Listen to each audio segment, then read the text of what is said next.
Hello my wonderful, beautiful friends, welcome back to r/ProRevenge, where in today's episode you'll hear 3 revenge stories. The first story is a story about how OP's psycho mother-in-law tried to ruin her marriage before it even begins. The second one, OP tells a story about his creepy neighbor, and we'll finish up with a story where OP's neighbor kept knocking down his garbage cans, and the revenge OP unleashes is catastrophic. My friends, I do hope you enjoyed the stories today, and do hit that subscribe button for future revenge stories. Do it now. Let's dive in.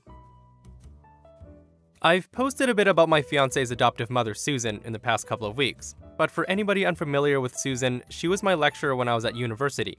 Susan hated that I was dating her adopted son. When we first told her we were dating, she basically tried to end my life by poisoning me with something I was severely allergic to. After she found out I was pregnant, she stalked us, she impersonated me, and she broke into our flat. And that's just the tip of the iceberg. She made our lives hell, to the extent where we no longer felt safe in our own home, and my fiance and I had to move across country to escape her. We've been living in our new place for a little under a week. The baby's due in a couple of months, and everything's almost ready. We've deactivated our social media, made new email accounts, and changed our numbers. Only a few friends and relatives from the town she lives in have our new numbers. We had to leave our entire lives and everybody we knew and loved behind while I was 7 months pregnant because we couldn't trust her being around our baby. On Monday, an email was sent from the dean to Susan's graduating students saying that Susan was considered for a promotion.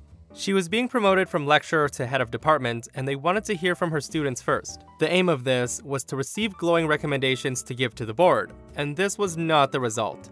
As I had changed my email, I hadn't seen this. One of my friends who had my new number and was on the course with me did see the email, and on Tuesday, he gave my new number to the dean, saying that he would only give her the number in person, on paper, and only if she agreed to ring when she was alone. He assured her that this was something she'd want to hear before promoting Susan. So I got this call from the dean on Tuesday. She told me what was going on and asked why my friend thought I should speak to her. I told her everything. I started 2 years ago when I met Susan's son, the man who would become my fiance and the father of my child. I told her about Susan poisoning me via allergy after finding out about me and her son, and the EpiPen incident. I told her about the outside of class harassment I received post-pregnancy announcement, such as impersonating me, crashing my GP appointments, breaking in my house, etc, etc. I told her about the in-class harassment, telling me to break up with my fiance, stopping lectures until I left, throwing out my food and drink, and trying to reschedule exams. I told her about the last time I saw Susan in person, when she tried to hit me while I was 7 months pregnant with her grandchild. I told her about having to move away and filing a restraining order to escape Susan. My fiance then arrived home from work, and when I told him what was happening, he was all too eager to chime in with stuff I forgot, such as copying keys, punching the landlord, canceling orders, going through our things, and a lot more. He also told the dean about the abuse he got from her growing up. We also gave the dean the names of people willing to support the story, as well as some dates, times, and locations of on-campus incidents, so she could pull up the CCTV from the campus security recordings. Fiance also told the story of Susan's daughter, who got close with a guy on Susan's course, but the guy was told to break up with her by Susan with a thinly veiled threat against his academic career.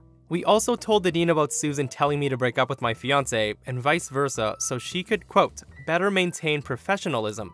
The dean was horrified. She had me and my fiance record a video where we said everything all over again from the top. We made sure the video had nothing to identify location, and we were assured Susan would never see it. We also sent her all the proof we had alongside it. This was all sent to the board on Wednesday and Thursday. The board unanimously agreed that this was grounds for Susan's dismissal. They said that while the outside of university events weren't really their business, they go towards her character, and the fact that as a department head, she would represent the department whether or not she was on the clock. They even said without this, the events that happened inside the university alone, such as stopping lectures, telling me to dump my fiance, and telling the other guy to leave her daughter alone, were all abuses of power and enough to justify Susan's dismissal. So tomorrow, in the meeting where Susan is fully expecting to be told she got her promotion, the dean is now going to give her a week to hand in her resignation. If she refuses, she will be fired. The only reason that she's been given the option to resign is that she worked at this university for nearly a decade. But if she so much as raises her voice during the meeting tomorrow, she will be fired. Security will be present for the meeting in case she tries anything. Meanwhile, the friends we left behind aren't hesitating to tell anyone who will listen all about what Susan did during the course of mine and my fiance's relationship. There's not a single soul left in the town who trusts her or will take her side even if she tries to fight back. Not even her husband, who told us that now that all their kids are over 18, he will be initiating divorce proceedings. I don't even feel a little bit bad. I know there's a chance I went too far, but I didn't lie or embellish anything.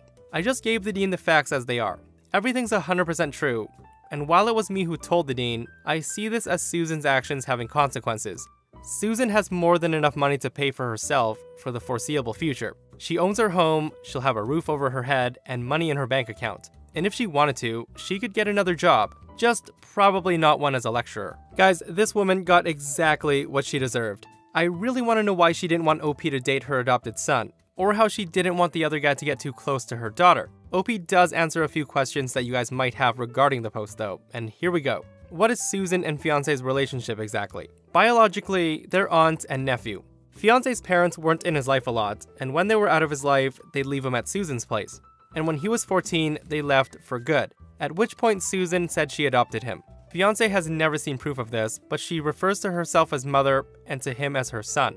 What is the EpiPen/poisoning accident? So I'm severely allergic to peppercorn, as in salt and pepper. And shortly after Susan found out we were dating, she asked us to break up and then invited us to dinner to apologize. I offered to cook as I had my pepper allergy to work around, and she insisted on cooking. Fiance also reminded her of the pepper allergy, as did her uncle/husband. And she cooked pepper-crusted turkey. Susan insisted it was a palate issue, and I needed to stop being fussy. I didn't eat it, but due to my proximity to a giant lump of cracked and cooked pepper, combined with my severity of the allergy, I wound up inhaling enough that I began to violently cough and feel lightheaded. Fiance went to get me water while I went for my EpiPen. I couldn't open it and Susan took it off of me. I pointed to where she should administer it, and instead of doing that, she asked me if I was sure about not breaking up with my fiance. Uncle arrived, saw what was happening, and called fiance into the room. And between them, they got my EpiPen, administered it, and drove me to the emergency. To this day, Susan insists that nobody is allergic to pepper, that I'm just fussy, and even though I should have pressed charges at the time, not only was she still my lecturer, but law enforcement says that being stupid isn't a crime. Why was the dean so transparent? From what the dean told us, it's all a health and safety issue, as well as a legal one. Susan has proved to us that she's a threat to our safety and well-being, and we proved that to the dean with testimony and evidence. And now, if the dean gets rid of Susan, Susan could go after us. The dean needs to keep us in the loop in case this happens, so the university isn't liable in case Susan comes after us. Why no police? The same reason we listed above. Between the baby, the move, the new job, we have no free time. We think that the restraining order and moving will be enough to keep her away, but if she comes near us again, we've agreed to contact the police and see through the court case. Won't Susan blame you for all of this? She'd blame us for this even if we had nothing to do with it. We're preparing as if she's gonna knock on our front door any second and ask where we went. And because of this, we have no less than 4 separate backup plans in case something does happen. When I said she had money to support herself, she does, but she doesn't have private investigator money or money to travel all over the place searching for us. What's the security situation at your new place? We have and are in the process of installing one of those doorbells with video feed and CCTV. Our new hospital has also had some issues in the last couple of years, so they upped security in a big way. And now all visitors have to wear passes and sign in with photo ID. The computer will also alert them if this person is banned, like Susan is. And in that case, she will not get her visitor pass and therefore not be able to access the ward. Oh my goodness, my friends. The more questions that are answered, the more crazy Susan turns out to be. Getting banned from a hospital is absolutely ridiculous. Personal service announcement. I live in India, so a lot of the conversation was in Hindi. A new family moved into a building a few houses down from ours. They seemed normal at first, and didn't interact or socialize with anybody else other than their direct neighbors. Most of the people living in these buildings have been living there for a lot of years and know each other very well. Now to the story. The son is a creep. He's harassed a lot of girls and women the past month or so. He's about 17 or 18 years old. He passes lewd remarks, he whistles, he catcalls, he pushes and elbows, and he follows girls and women trying to get their number. He followed and tried to grab a 14-year-old girl, who then told her mom. Her mother talked to the other moms before deciding to approach the guy's mom. The moms found out that many of the girls had been at the receiving end of his harassment. Even the women older than him and the newlyweds. The remarks he passes are very vulgar and crass to say the least. The moms visited the guy's mom to talk about it on Sunday, and guess what the mom said? She said, "Tell your daughters not to dress like sluts." What is my son supposed to do? pray to her, they'll get what they deserve. My son is only talking. Keep an eye on your daughters, otherwise, other men will do more than just talk. And yes, she said this. When they told her he was also harassing married women, the mom said, "Tell these newlyweds to keep their sexy side for their husbands in their bedroom."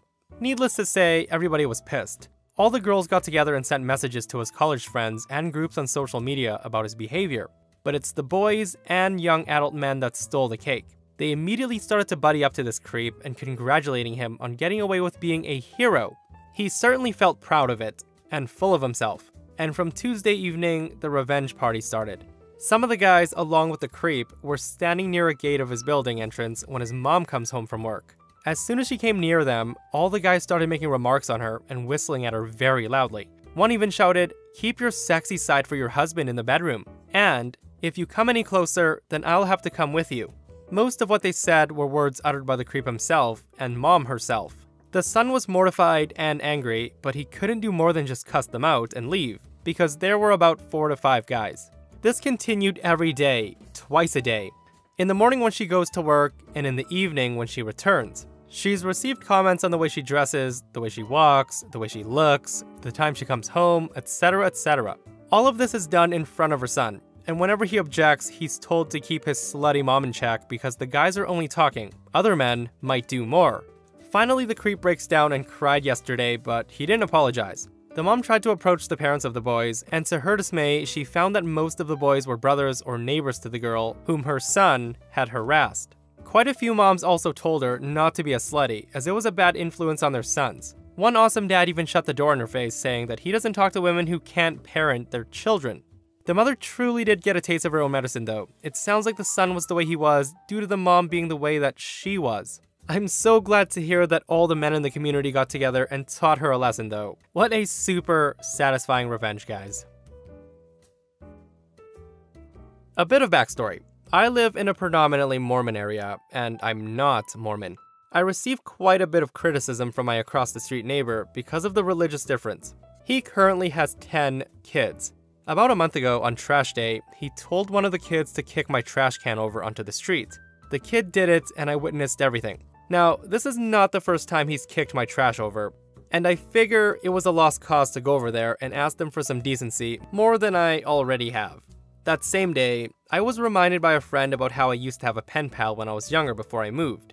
Later that night, I was browsing the web looking for a pen pal when I stumbled across a cool sounding site, prisonpenpals.com. I visited the site, and after clicking through a few dodgy links, I was brought to an array of different prisoners who were looking for a pen pal. After doing a bit of browsing from there, I stumbled across a fellow who was on death row. Feeling bad for the guy, but not wanting to give my address out, I remembered the guy across the street. More out of curiosity than malice, I proceeded to write a very detailed letter about how I'm a trapped, secretly gay Mormon man with 10 kids, who's looking to start an affair with a prisoner. I put in his address and hit send, and I had my hilarious petty satisfaction.